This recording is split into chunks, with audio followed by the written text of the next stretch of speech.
Assalamualaikum warahmatullahi wabarakatuh. Hai para pencinta catur dan para caturmania, selamat datang kembali di Legenda Catur Dunia. Pemain-pemain India menyapu bersih gelar juara Tata Steel Rapid dan Blitz India 2022. Nihal Sarin memenangkan sesi Rapid kawan, sedangkan Arjun Erigaisi memenangkan sesi Blitz.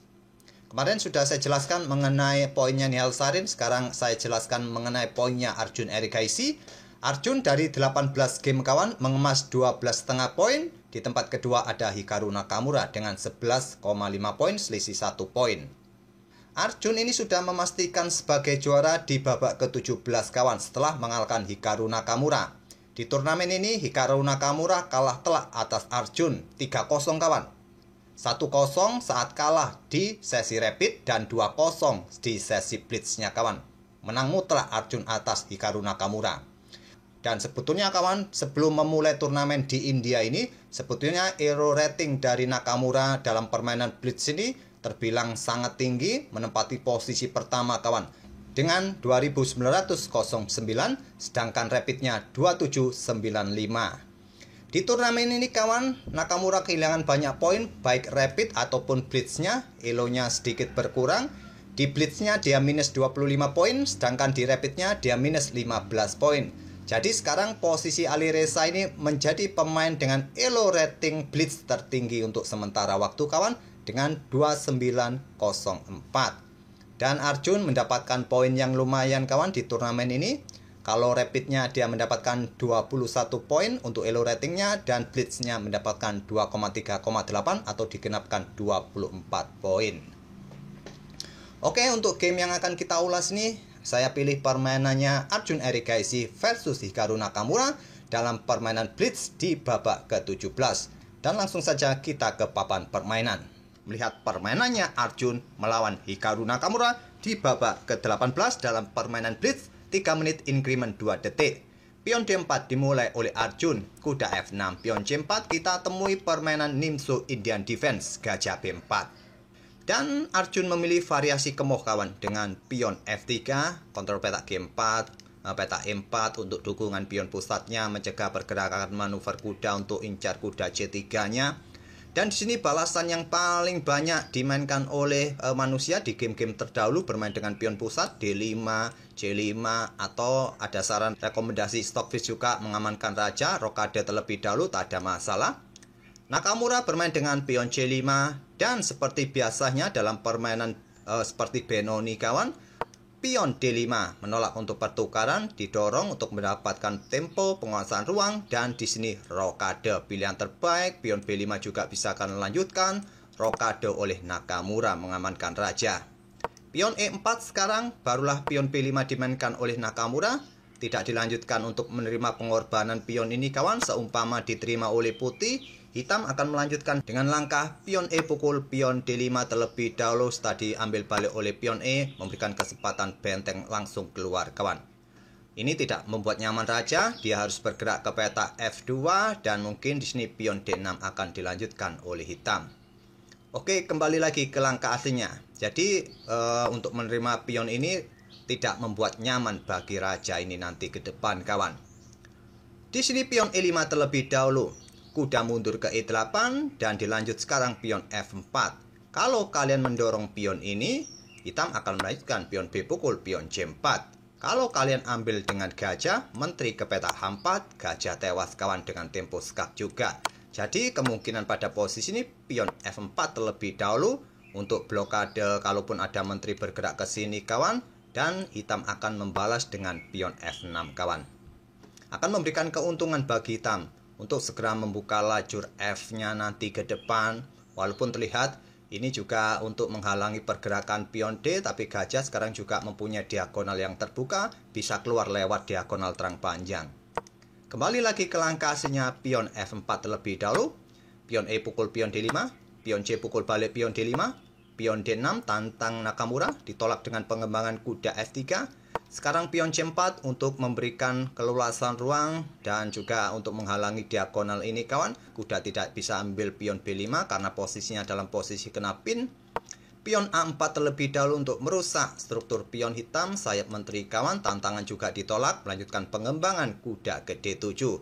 Persiapan baku hantam di petak pusat nanti kawan, atau juga manuver ke petak C5 untuk mencoba rebut pion ini nanti, membackup pionnya di petak A4.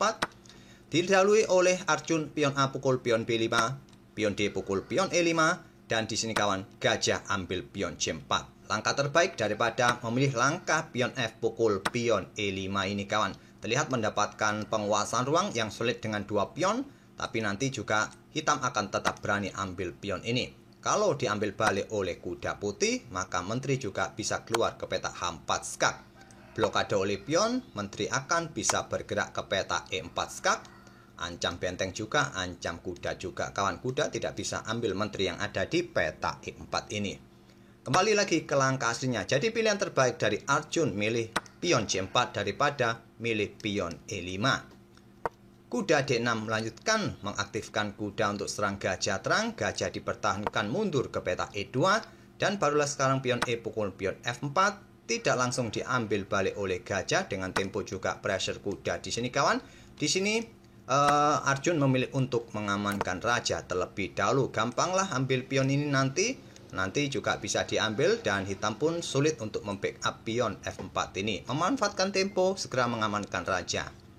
Gajah B7 melanjutkan pengembangan, barulah sekarang gajah ambil pion F4.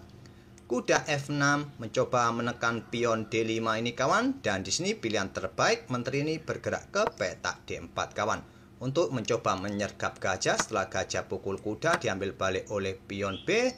Di sini mungkin kuda akan ambil pion yang ada di petak D5. Kalian bisa ambil gajah yang ada di petak. Maksud saya ambil kuda dengan gajah di petak D6 ini.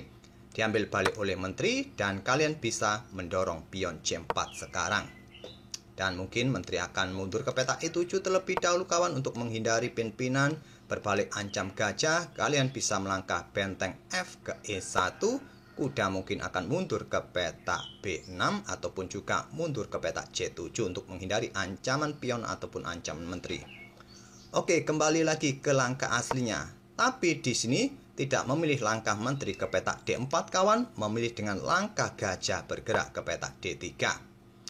Nakamura melanjutkan pertukaran langsung menyerahkan gajah gelapnya. Dari tadi tidak memukul kuda, sekarang barulah memukul kuda karena sudah ditinggal kawan. Tugasnya sudah selesai untuk mengepin kuda C3 tadi terhadap raja yang sudah memilih rokade.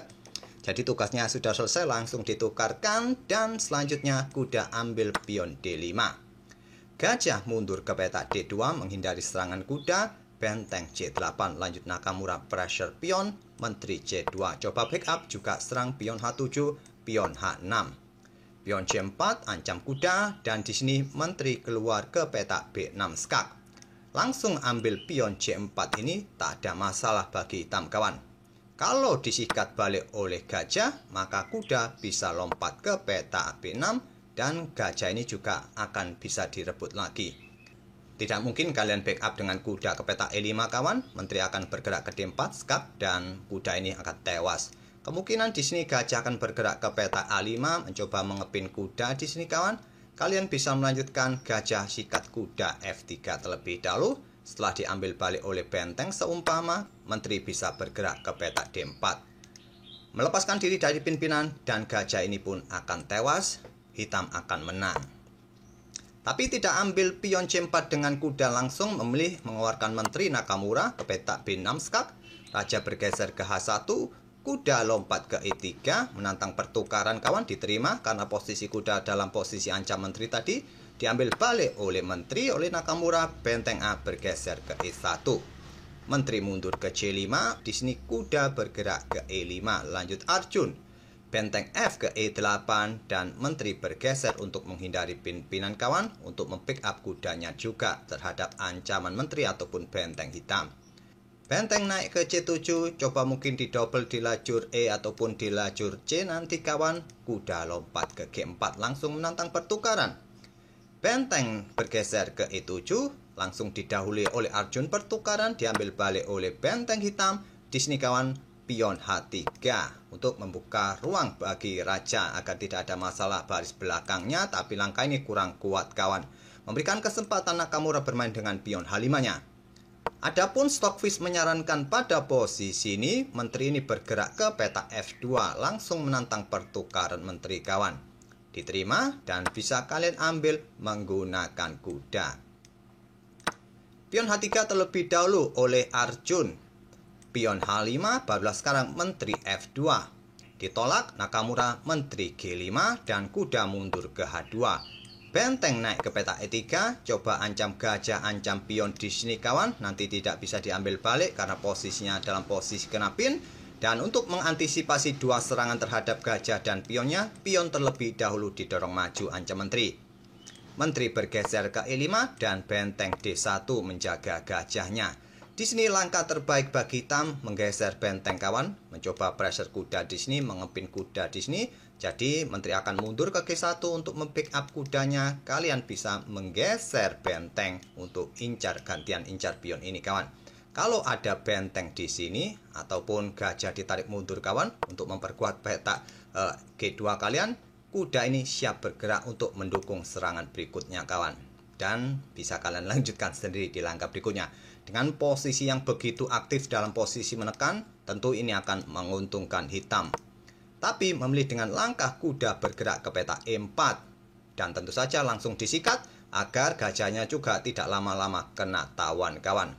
Diambil balik oleh menteri untuk tetap menjaga bentengnya, barulah sekarang kuda F3. Di sini pion F6 dimainkan oleh Nakamura. Kalau Stockfish menyarankan melakukan pertukaran kualitas kawan, benteng pukul kuda F3, mungkin benteng D8 terlebih dahulu, raja H7, pion ambil balik dengan menyisakan komposisi seperti ini kawan. Engine atau komputer masih menyatakan permainan ini bisa miss. Tapi kita sebagai pemain pos ronda tentu ketar-ketir kalau Pak RT punya benteng, punya menteri, sedangkan kita hanya punya gajah. Dalam permainan endgame secara kasat mata ya benteng lebih kuat daripada gajah.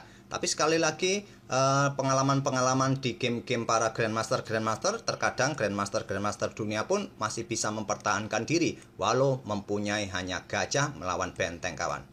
Tapi kalau kita melawan Pak RT mungkin ya pantang menyerah, hajar terus walaupun punya hanya seekor gajah saja. Kembali lagi ke langkah aslinya. Jadi Nakamura bukan Pak RT, dia bermain dengan pion F6. Menteri G3 mencoba menyerang nanti di sini kawan.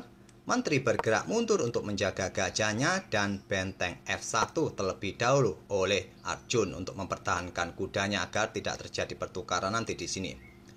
Benteng bergeser naik ke peta E4, coba incar pion, pion mulai didorong kawan dan di sini gajah D5, langkah blunder dari Nakamura. Tidak berani ambil pion ini, yang ditakutkan mungkin di sini menteri B8, gajah terancam tapi gajah masih bisa blokade. Tak ada masalah bagi hitam. Tapi Nakamura seperti biasa dalam permainan blitz yang sudah di bawah 10 detik ini tangan-tangan pemain sangat cepat, matanya sangat cepat. Mungkin otaknya sudah capek juga kawan untuk mencari posisi yang bagus. Dia bermain dengan gajah D5. Mempunyai kesempatan Arjun mendorong pion C6-nya. Sekarang benteng bergeser ke C4 dan di sini dibalas dengan benteng E1 ancam menteri terlebih dahulu. Dan lagi-lagi Nakamura mundur dengan langkah menteri ke peta D8. Bergerak ke peta B4 merupakan pilihan terbaik untuk incar pion-pion ini. Mungkin kalau mendorong pion C7 ya kalian bisa berlanjut dengan langkah menteri mundur ke peta ini. Kalau tidak di backup di belakang kawan mundur ya pion ini bisa promosi. Karena posisi pion ini masih mendapatkan kawalan yang cukup kuat dari menteri. Tapi mundur langsung ke peta D8 untuk mencegah pergerakan pion ini. Benteng D1 mencoba eliminasi gajah dan mencoba mendorong pionnya nanti. Mungkin benteng bergeser naik ke peta C5 terlebih dahulu backup gajahnya. Dan menteri mundur ke peta F2 gantian. Arjun melakukan langkah kesalahan. Tadi bergerak ke peta G6 kawan, merupakan rekomendasi engine ataupun kuda ini bergerak ke peta D4 untuk menjaga pion-pionnya ini. Bergerak mundur ke F2 mencoba ancam benteng dan di sini benteng ambil pion B5. Ternyata langkah ini adalah langkah blunder yang memang terlihat cukup natural kawan, ambil pion tapi menyerahkan pion yang ada di sini. Langkah terbaiknya kalau Stockfish menyarankan menteri ini bergerak ke peta E7 untuk membackup benteng agar diagonal ini tetap tertutup. Nakamura simpel saja dalam posisi kepepet waktu kawan, seperti biasa langsung das. Dan di sini juga sebetulnya ada posisi yang bagus bagi putih kawan untuk memetik kemenangan. Tapi Arjun memilih langkah kuda D4. Pilihan yang bagus adalah menteri ambil pion yang ada di peta A7 kawan. Merupakan langkah kemenangan yang paling cepat. Tapi kuda D4 ancam benteng dan di sini gajah ambil pion yang ada di peta C6. Pilihan terbaik dari Nakamura untuk menghindari ancaman ini melakukan pengorbanan pertukaran. Benteng C1 terlebih dahulu, gajah mundur ke E8, barulah kuda ambil benteng diambil balik oleh gajah. Selanjutnya menteri ambil pion A7 kawan. Seperti yang saya sebut tadi, dengan komposisi seperti ini, dengan langkah-langkah presisi, bisa juga berakhir remis kawan. Tapi engine sekarang menyatakan posisi putih sedikit lebih baik, 0,7 evaluasinya. Dan di sini sayangnya Nakamura membuat langkah blunder kawan. Gajah ke E2, dan setelah menteri bergerak ke peta A2 ini, Nakamura kaget bahwa posisi menteri stuck dan juga mengganggu gajahnya. Nakamura kaget sekaligus salaman pada Arjun menyerah di langkah ke-47 ini. Mungkin niatannya bergerak ke sini kawan dan menjadi jangkar di posisi peta G4 dan permainan mungkin diharapkan bisa remis oleh Nakamura. Tapi sayangnya posisi gajah dalam posisi kena skak garbuan sekarang sudah tidak bisa bergerak lagi, gajah tewas, putih menang di langkah berikutnya. Itulah kawan permainan roller coaster dari Arjun Erigaisi versus Hikaru Nakamura. Selalu dalam permainan blitz sangat mendebarkan kawan daripada permainan klasik ataupun permainan rapid juga. Kalau sudah mepet waktu akan menghadirkan permainan yang deg-degser. Karena langkah-langkah di ujung-ujung permainan banyak sekali langkah-langkah yang tidak akurat. Kekuatan permainan blitz tentu pada pembukaan kawan. Kalian harus hafal macam-macam pembukaan agar nanti struktur bangunan kalian akan tetap kokoh dalam permainan middle game maupun end game. Tapi dalam permainan blitz kalau kalian tidak hafal dengan pembukaan-pembukaan, menggunakan ide sendiri, nanti akan kehabisan waktu untuk berpikir. Oke, itulah kawan, semoga permainan dari kedua pemain bisa menghibur kalian dan kita akan bertemu di video-video berikutnya. Terima kasih. Wassalamualaikum warahmatullahi wabarakatuh.